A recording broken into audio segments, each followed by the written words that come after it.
Praise the Lord. Jesus is good, today is good. Tamil Nadu செழிக்கும் ஜெபத்தின் மூலமாய் உங்களை பார்ப்பதில் மிக்க மகிழ்ச்சி அடைகிறேன். அல்லேலூயா. இன்று நல்ல எண்ணத்தை குறித்து நாம் தியானித்துக் கொண்டிருக்கிறோம். இன்னைக்கு ஒரு அற்புதமான நம்முடைய எண்ணங்கள் எப்படி செயல்படுகிறது என்பதை நாம் பார்க்க போகிறோம். சில நேரங்களில் நம்ம பொறுமையாக இருப்போம், மகிழ்ச்சியாக இருப்போம், நல்ல வசனங்களை கேட்கும்போது கூட நமக்கு சந்தோஷமாக இருக்கும். ஆனால் நமக்கு சூழ்நிலை எதிராக இருக்கும்போது திடீரென்று நம்முடைய உள்ளத்திலிருந்து எதிர்மறையான எண்ணங்கள் வெளிப்படும். Praise god. எங்கேருந்து தான் அந்த கோபம் வந்துச்சு நமக்கு தெரியாது, எங்கேருந்து நமக்கு இந்த அவிசுவாசம் வந்துச்சுன்னு நமக்கு தெரியாது, எங்கேருந்து நமக்கு இப்படி பயம் இருந்துச்சுன்னு தெரியாது. ஆனால் சூழ்நிலைகள் எதிராக இருக்கும்போது நமக்குள்ளிருந்து வருகிற காரியம் தான் உண்மையான மனம். Praise God. அல்லேலூயா. அதுதான் ஆழ்மனம். நம்ம இந்த ஆழ்மனதில் எதை நாம் பல நாட்கள் அல்லது பல வருடங்கள் எதை நம்ம பதித்து வைத்திருக்கிறோமோ அது சூழ்நிலைக்கு நேரத்தில் உண்மையாக வெளிப்படும். பார்த்தீங்களா, அந்த சூழ்நிலையை மாற்றப்படும். பிரைஸ்லாம். இங்கே இப்போ ஒரு வேறு வசனத்தை நான் உங்களுக்கு வாசிப்பார்கள். பிரைஸ்லாம் 23வது நீதிமொழிகள் 23வது அதிகாரம் 7வது வசனம். அவன் இருதயத்தின் நினைவு எப்படியோ அப்படியே அவன் இருக்கின்றான். பிரைஸ்லாம். இங்கே இருதயத்தின் நினைவு என்பது நம்ம சிந்தித்துக் கொண்டிருக்கிற இந்த மனம் இல்லை, ஆழ்மனம். பிரைஸ்லாம். இன்னைக்கு நம்ம மாற வேண்டும் என்றால் நம்முடைய ஆழ்மனதை கவனிக்கணும். ஆழ்மனதிலே தவறான உபதேசங்கள். இப்போ பாருங்க, நீங்க பணத்தை குறித்து கூட ஐஸ்வர்யத்தை குறித்து கூட தவறான உபதேசத்தை செஞ்சிருக்கோம். மனதுக்குள்ள வச்சுக்கிட்டா நம்மளால ஆசீர்வாதத்தையோ ஐஸ்வர்யத்தையோ நம்ம என்ன செய்ய முடியாது, காண முடியாது. இந்த ஆழ் மனதிலே நமக்குள் ஒரு நபரை குறித்தோ அல்லது ஒரு சூழ்நிலை குறித்தோ நம்ம அடிக்கடி பயந்தோமானால் அதுவே நம்முடைய ஆழ் மனதில் அந்த பயம் அப்படி இருக்கும். அந்த சூழ்நிலை வரும்போது டக்குன்னு அந்த பயம் வெளியே வந்துடும். சில பாவ பழக்க வழக்கங்களை அடிமைப்பட்டவங்க எங்கே அவங்களுடைய கட்டு இருக்குன்னா, இன்னைக்கு நம்ம எவ்வளவுதான் சொன்னாலும் அவங்களால மாற முடியாது. ஆனா ஏன்னா அவங்களுடைய ஆழ் மனதில் அது நீங்க இருக்குது, பதிந்து இருக்குது. அப்போ நம்மளுடைய அந்த ஆழ் மனதை மாற்றுவதுதான் மறுரூபமாக்குறது. அல்லேலூயா. வேத வசனத்தை கொண்டு நம்ம யாரு, கிறிஸ்துவுக்குள் நம்ம யாரு. இப்போ பாருங்க, இன்னைக்கு அவங்க சொல்லுவாங்க, சில குடிக்கிறவங்க சொல்லுவாங்க, சில பாவ பழக்க வழக்கத்தில் அடிமைப்பட்டவங்க சொல்லுவாங்க, என்னால் முடியல சார், என்னால் முடியலங்க, நான் எனக்கு தெரியுது இதை செய்யக்கூடாது என்று எனக்கு தெரிகிறது, ஆனால் என்னால் முடியல. அப்படின்றால் அவர்கள் பாவ கயிறுனால அந்த கட்டப்பட்டிருக்காங்க. இப்போ கையை காலை கட்டப்பட்ட ஒரு மனிதனை பார்த்து ஓடுன்னு சொன்னால் அவனால் என்ன செய்ய முடியாது. நம்ம செய்யலாம், ஒன்று கையில் இருக்கிற கயிற்றையும் காலுக்கு கயிற்றையும் அவிழ்த்து விடுறோம். அதுதான் தேவனுடைய வார்த்தை. பிரைஸ்லாம். இப்போ இந்த ஒரு நன்மையோ அல்லது தீமையோ ஒரு மனிதனுடைய வாழ்க்கையில ஆழ் மனதில் பதித்திருக்குமானா அதுவே அவனுடைய வாழ்க்கையின் வெளிப்பாடாக மாறும், பிரதிபலிப்பாக மாறும். அப்ப நம்ம அதை பார்த்துக்கணும், அதை கவனிக்கணும். இப்போ ஆழ்மனதை மாற்ற முடியும். இந்த ஆழ்மனதிலே எப்படி பதிவு தெரியுங்களா? எண்ணங்கள், கற்பனைகள், அறங்கள். எண்ணங்கள் மூலமாக, கற்பனைகள் மூலமாக ஒரே காரியத்தை பேசி பேசி பேசி பேசி ஆழ்மனதுக்குள்ளே அது பதிந்து இருக்கிறது. ஒரே காரியத்தை சிந்திச்சு சிந்திச்சு சிந்திச்சு. இங்க இதை கொஞ்சம் ஈஸியா நம்ம புரிந்து கொள்ள முடியும். இஸ்ரவேல் ஜனங்களை ஆண்டவர் எகிப்திலிருந்து விடுதலை ஆக்குகிறார். அவங்களுக்கு ஒரு அற்புதமான வாக்கு தத்தம் கொடுக்கப்பட்டது. பாலும் தேனும் ஓடுங்க நனமும் விசாலமான தேசத்தை கொண்டு போய் கொடுப்பேன். உடனே அந்த வார்த்தையை கேட்டவுடனே அவங்க சொல்றாங்க, கர்த்தர்களை சந்தித்தார் அப்படின்னு சொன்னாங்க. ஆனால் அதுக்கு ஆண்டவர் அற்புதங்களை செய்கிறார். ஆனால் பாருங்கள், அந்த கானான் தேசத்துக்கிட்ட வந்த போது மோசே 12 பேர்த்த வேலை பார்க்க அனுப்பின போது 10 பேர் வந்த அந்த துர்ச்செய்தி அவங்களுடைய வாழ்க்கையில அவங்களுடைய ஆழ்மனதில் இருந்த பிரதிபலிப்பு தான். இவங்க மனதில் தான் கொஞ்சம் யோசித்தாங்க, கத்தை எதாவது கொடுப்பாங்க. ஆனால் அதை அவர்கள் ஆழ்மனதில் சிந்திக்கல. அந்த பாலும் தேனும் ஓடுகிற அந்த தேசத்தை நம்ம காண்போம். அது கண்டிப்பா கர்த்தர் நமக்கு கொடுத்திருக்காரு. கண்டிப்பா அந்த சூழ்நிலையை நம்ம மேற்கொள்வோம் என்று தேவனை குறித்த விசுவாசம் அவங்களுடைய ஆழ்மனதில் இல்லை. சிலர் பார்த்தீங்கன்னா அப்படியே சபையில ரொம்ப உற்சாகமா இருப்பாங்கலாம் பண்ணுவாங்க. சின்ன பிரச்சனை டக்குன்னு பின்வாங்கி போயிடுவாங்க. ஏன்னா அவங்களோட விசுவாசம் எங்க இருக்குல்ல, இருதயத்துல இல்லை. அதனால டக்குன்னு பின்வாங்கி போயிடுவாங்க. ஏன்னா இப்படி இருந்தாங்க. அவங்களுக்கு சூழ்நிலை எதிராக இருக்கும் போது அவங்களால என்ன செய்ய முடியல. அதான் வேதவசனம் சொல்லி பாருங்கள், விதை விதைக்க ஒரு விவசாயி கடந்து செல்கிறான். கற்பாறையில விழுந்த விதை போல உபத்திரவம் சில பிரச்சனைகள் வந்தபோது அவங்களால என்ன செய்ய முடியாது, தாக்கு பிடிக்க முடியாது. ஏனென்றால் அந்த பேர் அந்த வார்த்தை அவங்களுடைய ஆழ்மனதுக்குள்ள என்ன செய்யல, போகல. அப்போ நம்ம இதை கவனி, இப்போ இருதயத்தின் நினைவு எப்படியோ அப்படியே அவனும் உன் ஆழ்மனதுல நீ எதை சிந்தித்து கொண்டிருக்கிறாயோ அப்படியே நீ மாறிவிடுவாய். அல்லேலூயா. அப்படி என்றால் நம்முடைய ஆழ்மனதை எப்படிதான் ஒரு தீமைக்கும் ஒரு நன்மைக்கும் எண்ணங்கள், கற்பனைகள், அரண்கள், இதன் மூலமா தான் ஆழ்மனதை என்ன செய்யணும். இப்ப நம்ம எப்படி பண்றோம்னா, இப்ப பாருங்க, இந்த இஸ்ரவேல் ஜனங்கள் விடுதலையாகி போறாங்க. ஆனா இந்த முதல் தலைமுறைகளுக்குள்ள அவங்களுடைய ஆழ்மனதுல இந்த வாக்கு திட்டத்தை குறித்த விசுவாசம் இல்லை. அவங்களுக்கு ஆழ்மனது எதுதான் இருந்துச்சு தெரியுமா? எகிப்து தான் இருந்துச்சு. எகிப்து பழைய அங்கே நாங்க திரும்பி அப்போ ஒரு பிரச்சனை வருது, உடனே அழுகிறாங்க. உடனே அவங்க சொல்றாங்க, நாங்க செத்தா நல்லா இருக்கும். அப்போ ஆழ்மனது என்னதான் பதிஞ்சிருக்குது, நாங்க வாழ வேண்டாம், நாங்க செத்தா நல்லது. அது மாத்திரம் இல்லை, ஆழ்மனது சொல்றாங்க, நாங்க எகிப்துக்கு இணைஞ்சிடுவோம் திரும்பி. அப்போ அவங்க முன்னோக்கி போகிறது போலதான் தோன்றுனது. ஆனா அவங்களோட ஆழ்மனமோ இன்னும் எகிப்திலிருந்து விடுதலை ஆகும். பாருங்க. ஆனால் இதே சூழ்நிலையில காலேபு யோசுவாவுடைய மனம் மட்டும் இல்லை, ஆழ் மனதுல ஆழமாய் பதிஞ்சிட்டாங்க. அல்லேலூயா.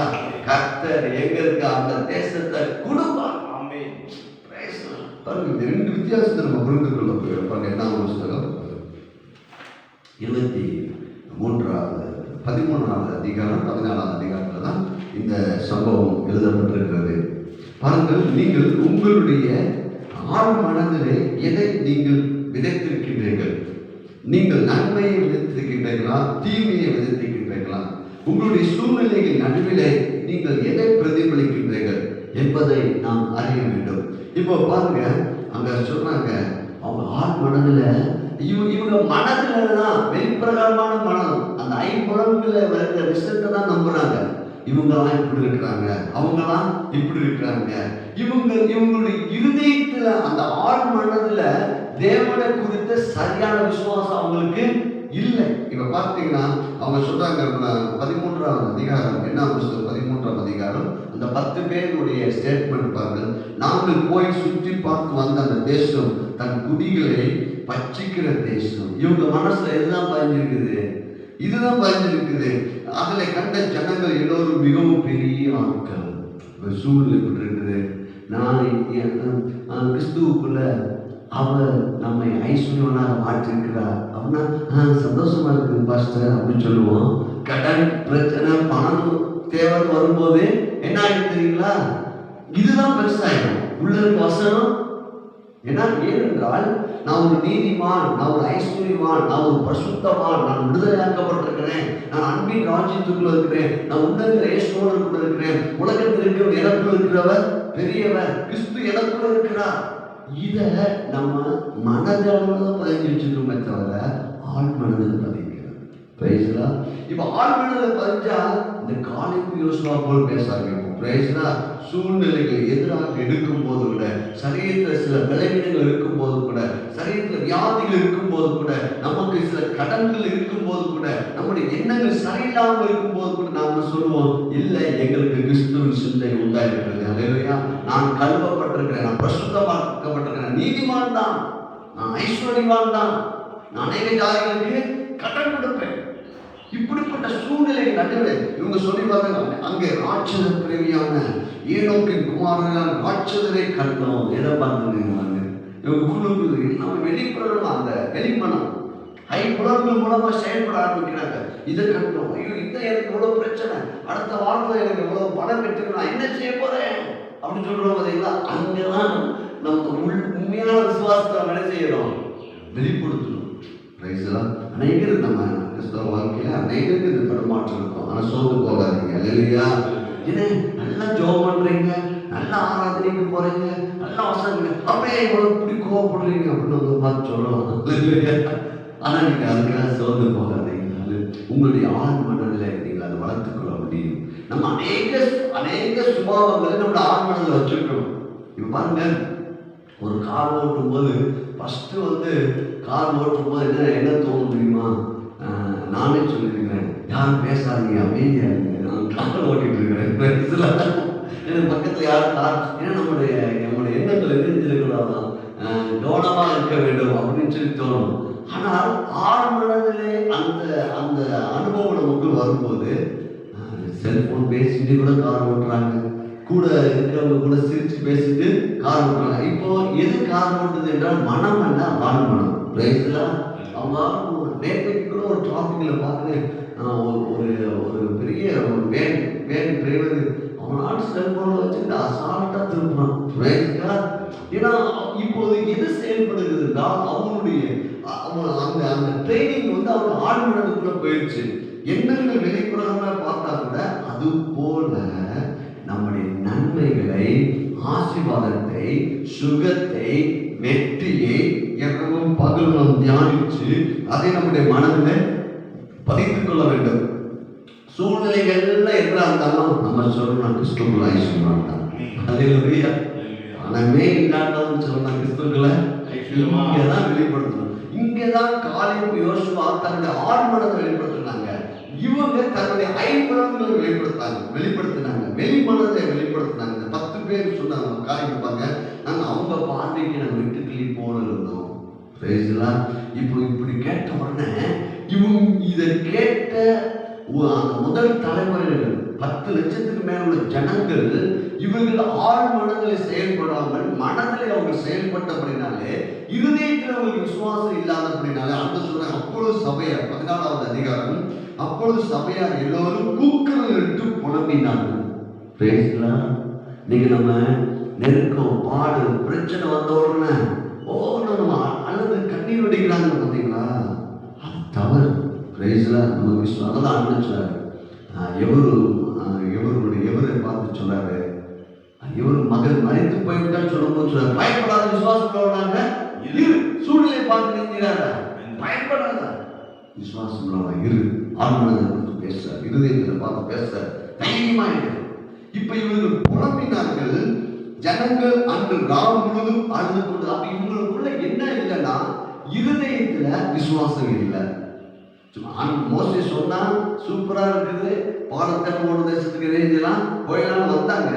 ஆனால் இவங்களுடைய விசுவாசம் ஆழ்மனதில் இல்லை, இருதயத்துக்குள்ள என்ன செய்யல, ஸ்ட்ராங்கா இல்லை.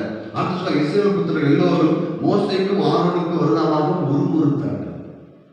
முறுமுறுப்பு இங்கதான் நம்முடைய விசுவாசம் சூழ்நிலை நடுவில் என்னத்தை ஆண்டவர் செய்ய போறாரு, எனக்கு எப்படி சந்திக்க போறாரு, எப்படி இந்த வியாதி சுகமாகும், என் கணவர் எப்படி மாறுவார், என் மனைவி எப்படி மாறுவா, என் பிள்ளைங்க எப்படி மாறுவாங்க, எனக்கு எங்க குடும்பத்தில் நன்மை நடக்குமா அப்படின்னு சொல்லி எதிர்மறையான எண்ணங்களை இவர்கள் பிரதிபலித்தார்கள், முறுமுறுத்தார்கள்.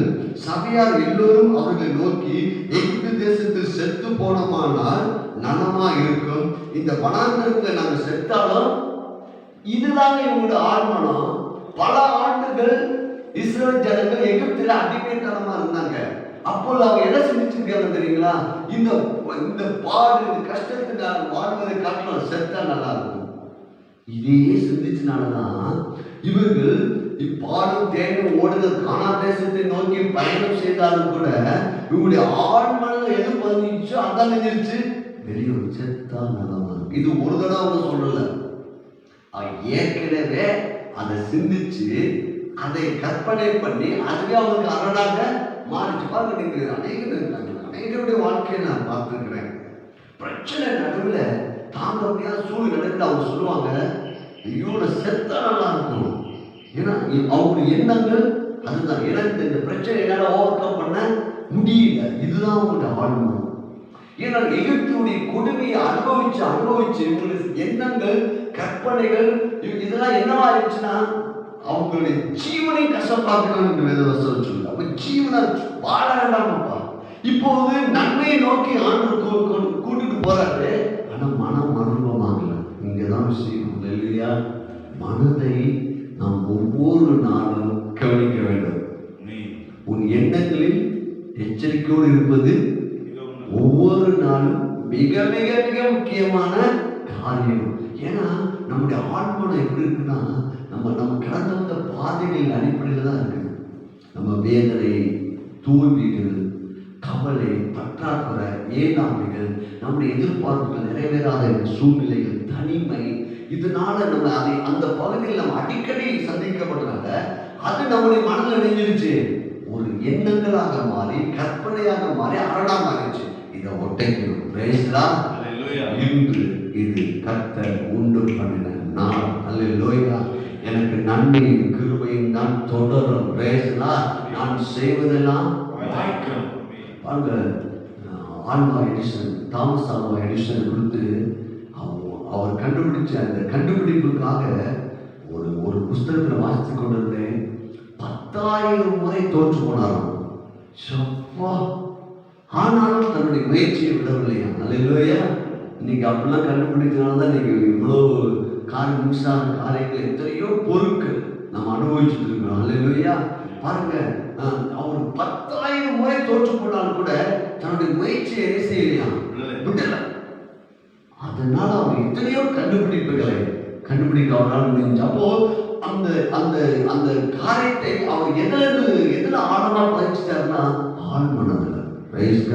நம்ம நல்லா புரிந்து கொள்ளணும். இப்போ நம்ம எதை பதிக்க, எந்த வேத வசனத்தின்படி நம்முடைய ஆழ் மனதுல நான் கிறிஸ்துவோடனே கூட இருக்கிறேன். அல்லேலூயா. நான் கிறிஸ்துவுக்குள் ஒரு ஐஸ்வர்யவான், அவருடைய காயங்களால் நான் சுகமாயிட்டேன், நான் கிறிஸ்துவுக்குள் ஒரு நீதிமான், நான் தேவனுடைய பிள்ளை, எப்பொழுதும் எனக்கு வெற்றி தான். 1000 தோல்விகள் வந்தாலும் நீங்கள் நம்ப வேண்டாம், உங்களுக்கு வெற்றி தான். ஏன்னா வேத வசனம் சொல்லுது, கிறிஸ்துவுக்குள் எப்பொழுது நம்ம வெற்றி சிறக்க பண்ணுகிறார். எத்தனை யாரையும் உங்க சரீரத்துக்குள்ள போதினாலும் நீங்க சொல்லுங்க, இயேசுவின் காயங்களால் சுகமாயிட்டேன். அவர் தாமே பலவீனங்களை ஏற்றுக்கொண்டு நோய்களை சுமந்து தீர்த்திருக்கிறார். அப்போ உங்க இருதயத்தை நீங்கள் இப்ப பாத்தீங்கன்னா இங்க சொல்லப்படுது, நான் இந்த வனாந்தரத்தில் நாங்கள் செத்தாலும் இப்ப இவங்களுடைய இருதயத்தின் நினைவு எப்படியோ அப்படி அவங்க மாறிட்டாங்க. எவ்வளவு எச்சரிக்கையான ஒரு காரியத்தை தெரிவிச்சுட்டு பாருங்க. இவங்க சொன்னபடியே வனாந்தரம் எழுதிட்டாங்க, செத்து மடிந்து போயிட்டாங்க. 40 ஆண்டுகள்ல வனாந்தரத்திலே சுற்றி இவங்களுடைய ஆழ் மனதிலே, இவங்களுடைய இருதயத்திலே எதை சிந்திச்சாங்களோ அதான் அவங்களுக்கு வந்துச்சு. ஆனா இன்னொரு குட் நியூஸ் சொல்றேன். காலேப் யோசுவா தன்னுடைய இருதயத்துல விசுவாசத்தை சிந்தித்தார்கள். இங்க சொல்றாங்க, அப்பொழுது காலேப் மோசேக்கு முன்பாக ஜனங்களை அமர்த்தி, நாம் உடனே போய் அதை சுதந்திரத்துக் கொள்வோம், நாம் அதை எளிதாக ஜெயித்துக் கொள்ளலாம். நம்ம ட்ரைனிங் பண்ணணும். பிரச்சனை நடுவில் நம்ம சிரிக்கணும். ஓ பிரைஸ் காட். ஐயோ, நீங்க ட்ரைனிங் பண்ணணும். பிரச்சனை நடுவில் நம்ம பொறுமையா இருக்கணும். அல்லேலூயா. நம்ம பிரச்சனை நடுவில் நம்ம வியாதியோ, பலவீனமோ, ஒரு பற்றாக்குறை வரும்போது இல்ல, நாம் எளிதாக ஜெயித்துக் கொள்வோம். சீக்கிரமா இந்த சூழ்நிலை எனக்கு மாறிடும். அல்லேலூயா. நாம் உடனே போய், ஏனென்றால் உடனே அவங்க ஆழ் மனதுல பாடும் தேடும் ஓடுகிற அந்த தேசத்தை எண்ணி எண்ணி அதை கற்பனையாக பார்த்து அது எனக்குரியது என்று பிடிச்சிட்டாங்க. எனக்குரியது, வெள்ளியும் பொண்ணு எங்க அப்பாக்குரியது, எங்க அப்பாக்குரியதெல்லாம் எனக்குரியது, இந்த காணாம தேசத்துல கொடுத்திருக்கிறதெல்லாம் எனக்குரியது, எங்க அப்பா பத்திரம் போட கொடுத்துட்டாரு அப்படின்னு காலேப் யோசுவா கூட கர்த்தரை கொடுத்த சரியாக சிந்திச்சு சிந்திச்சு சிந்திச்சு இல்ல நம்ம போய் உடனே. அல்லேலூயா. இப்ப திடீர்னு நீங்க ஒரு ஊருக்காக ஆயத்தம் ஆகிட்டு இருக்கீங்க. அப்போ உங்களுக்கு போன் கால் வருது, கிளம்பிடலாம், நானும் அங்கதான் நினைச்சிட்டு இருக்கிறேன், கிளம்பிட்டு இருக்கிறேன். அல்லேலூயா. இது எப்படி இருக்குது? அங்க சூப்பரா இருக்குதா? அல்லேலூயா. நாங்க ரெடியா இல்லாம இருக்குங்க, போயிடலாம் போயிடலாம், வாங்க வாங்க போயிடலாம். அதே போல் காலேப் சொல்றாங்க, எளிதாக ஜெயித்து விடலாம். அதுக்கு தான்ப்பா காத்துக்கிட்டு இருக்கிறேன், இப்பயே வா போன்னு சொல்றோம். பிரைஸ் தான். நம்முடைய மனதில் நான் சுகமாயிட்டேன், நான் ஐஸ்வர்யமான் தான். பிரைஸ் தான். இரவும் பகலும் நம்முடைய மனதில் நான் அநேக ஜாதிகளுக்கு கடன் கொடுப்பேன். என்னிடத்தில் தாராளம் ஏராளம் இருக்கிறது. தேவன் என்னை ஆசீர்வதிச்சிருக்கிறாரு. இன்னும் பாருங்க, யோசுவா சொல்றான், கர்த்தர் நம்மேல் பிரியமா இருந்தால் அந்த தேசத்தில் நம்ம கொண்டு போய் பாலும் தேனும் ஓடுகிற தேசத்தை நமக்கு கொடுப்பார். அப்போ இந்த வாக்குத்தத்தம் பிரச்சனை நடுவில் வசனத்தை அப்படி கொண்டு வரணும். அது சும்மா இருக்க முடியாது. எப்படி செய்யணும்? இரவும் பகலும் வேத வசனத்தை தியானிச்சுக்கிட்டு இருக்கணும். இந்த காலத்தில் சொல்றாங்க, கர்த்தருக்கு விரோதமாக மாத்திரம் கலகம் பண்ணாதிருங்கள், அந்த தேசத்தின் ஜனங்களுக்கு நீங்கள் பயப்பட வேண்டியதில்லை. பயப்படுகிற சூழ்நிலை. ஆனா இவங்க சொல்றாங்க பயப்பட வேண்டியதில்லை. இதுதான் கர்த்தர் நம்மகிட்ட எதிர்பார்க்கிறாரு. இதை நம்ம வளர்த்துக்கொள்ள நம்மளால முடியும். பயப்பட வேண்டியதில்லை. அவர்கள் நமக்கு இறையாவார்கள். அவர்களை காத்த நிழல் அவர்களை விட்டு விலகி போயிற்று. கர்த்தர் நம்மோடே இருக்கிறார். அவர்களுக்கு பயப்பட வேண்டியதில்லை என்று என்றான். Hallelujah, praise the Lord, hallelujah, glory to Jesus. ஆனபடினாலே இந்த நாளிலே நம்முடைய மனதில் அல்ல, நம்முடைய ஆழ் மனதில், நம்முடைய இருதயத்தில் தேவனுடைய வார்த்தையை ட்ரைனிங் பண்ணணும். எப்படின்னா, இதை பேசி ட்ரைனிங் பண்ணலாம், சிந்திச்சு ட்ரைனிங் பண்ணலாம். நன்மையே நம்ம ஒரு அரணாக மாற்றிக்கொள்வோம். இன்று ஒரு நல்ல எண்ணம் வளர்த்துக்கொள்வோம், எளிதாக ஜெயித்துக் கொள்ளலாம். இதை மாற்ற முடியும். அப்ப என்னுடைய இருதயத்தின் நினைவு என்பது என்னுடைய ஆழ்மனதுடைய நினைவு எப்படியோ அப்படியே நானும் இருக்கிறேன். அப்ப என்னுடைய ஆழ்மனதை தவறான காரியத்தை நான் எடுத்து கொண்டு நன்மையான காரியத்தை நான் பேச போறேன். கர்த்தர் நிச்சயம் உங்களை இந்த நாளிலே அப்படியே உருவாக்குவார். காலேப் யோசுவா போல சூழ்நிலைகள் எதிராக இருந்தாலும் உங்கள் மனதிலிருந்து விசுவாசம் பீரிட்டு வரும். அதற்கு நீங்க இரவும் பகலும் நீங்க கர்த்தருடைய வார்த்தையை தியானிக்க உங்களுடைய மனதில் இருக்கிற ஆழ் மனதில் இருக்கிற எல்லா அரண்களும் உடைக்கப்படும். கர்த்தருக்காக எழுதி பிரகாசிப்பீர்கள். கலந்தா வேண்டாம்.